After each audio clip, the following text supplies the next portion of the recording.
আসসালামু আলাইকুম গাইস, আপনারা সবাই কেমন আছেন?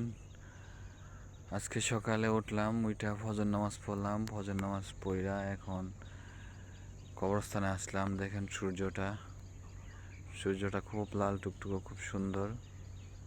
এই তো কবরস্থান। এই যে আমার এইখানে হচ্ছে আমার মার কবরস্থান। আমরা দোয়া করতে আসলাম। এটা হচ্ছে পিছনে মাদ্রাসা। সবাই দোয়া করবেন যেন কবরবাসীকে আল্লাহ যেন বেহেশত নসিব করে। সবার কাছে দোয়া চাইলাম। সবাই দোয়া করবেন, সবাই সুন্দরভাবে কবরস্থান যারা মারা গেছে তাদের জন্য দোয়া করবেন। যেন তারা সুস্থ থাকে, সুন্দর থাকে, ভালো থাকে। আল্লাহ যেন তাদেরকে জান্নাতবাসী করেন। এই হচ্ছে আমার ফ্রেন্ড। আমরা দুজনে, আমি, আমার ছোট ভাই আর আমার বন্ধু ফজর নামাজ পড়ছি তিনজন একসাথে পইরা। পরে ওরা নিয়ত করে নাই, আমি নিয়ত করছি যে আসবো, তো ওদেরকে নিয়ে আসলাম। আর ওই পাশে ওইটা হচ্ছে আমার কাকা, পাড়াপড়শি হয়।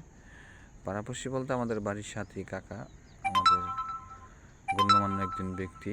উনি বিচার আচার করে, আমাদের বাসার সাথেই থাকেন, সম্পর্কে কাকা হন। সবাই সবার জন্য দোয়া করবেন। আমার ছোট ভাই গেছে এই যে মাদ্রাসার ভিতরে বাথরুমে গেছে।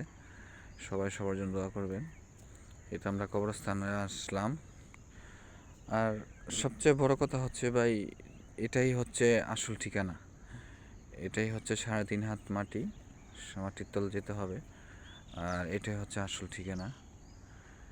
এই ঠিকানায় চলে গেলে আর কেউ আসবে না। তো তো সবাইকে একদিন যেতে হবে। মানুষ যখন জন্ম নিচ্ছে, মৃত্যুর স্বাদ তো গ্রহণ করতেই হবে। এই যে একটা বকরা গেল। মানুষ যখন আপনার দুনিয়াতে জন্ম নিচ্ছে, মৃত্যুর স্বাদ তো গ্রহণ করতেই হবে। তবে গাইস, একটা জিনিস আমার খুব মনে পড়তেছে। আমি যখন ছোট থাকতাম, ছোটোবেলা কাজ করতাম কিংবা মসজিদে যেতাম, ওই সময় আব্বু আম্মুর সাথে কাজ করতাম এরম সচরাচর ক্ষেত এখন বর্তমান দেখা যায় না, খুব কমই দেখেন। দেখেন কি সুন্দর দৃশ্য।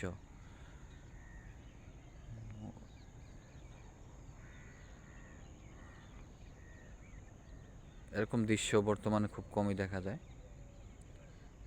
খুবই খুবই ভালো লাগছে, খুবই সুন্দর, খুবই খুবই সুন্দর। আমি অনেক দিন পরে আসলাম, তো 1 মাসের ছুটিতে আসছি। এই ছুটির সময় ভিডিওটা করার একটাই উদ্দেশ্য, আপনারা যারা ফজর নামাজ পড়েন তারা ফজর নামাজ পড়া সকালে নামাজটা পড়া পরে উইঠা ফ্রেশ হইয়া নামাজ পড়া পরে হাঁটতে হাঁটতে, যদি বাবা থাকে তো আছে, মা থাকে তো আছে। আমার তো মা নাই, বাবা আছে দুনিয়া। যাদের কেউই নাই, দাদা দাদি নাই, অনেক কেউই নেই, তখন একটু কবরস্থানে আসবেন। মন খারাপ হোক, যাই কিছু হোক, অনেক কিছুই অনেক সময় হয়। মন খারাপের সময় আসবেন, আইসা কবরস্থানে আসবেন, আইসা একটু হাঁটবেন, দোয়া দরুদ পড়বেন, আল্লাহ বিল্লাহ করবেন, আল্লাহর কাছে কইবেন। দেখবেন আল্লাহ আপনার মনটা ঠিক করে দিছে। আর এই 3.5 হাত মাটি হচ্ছে সবচেয়ে বড়। এই কবরস্থানে একদিন চলে যেতে হবে সবার। যারা চলে গেছে দুনিয়া থেকে তারা কিন্তু আর আসে নাই, আর আসবেও না। ঠিক আছে গাইস, তো আমরা এখন দোয়া করব। আমার ওই ছোটো ভাই আইসা পড়তেছে, এখন এই যে দোয়া করব। এই আমার বন্ধু দোয়া শুরু করে দিছে। আমি অবশ্য দোয়া করতে পারতাম, কিন্তু ভিডিওটা করার একটাই উদ্দেশ্য, সবাইকে যেন আল্লাহ বুঝ দান করে, যেন 5 ওয়াক্ত নামাজ পড়ার তৌফিক দান করে। এই দোয়াটাই করি। ঠিক আছে, ভালো থাকবেন সবাই। আসসালামু আলাইকুম।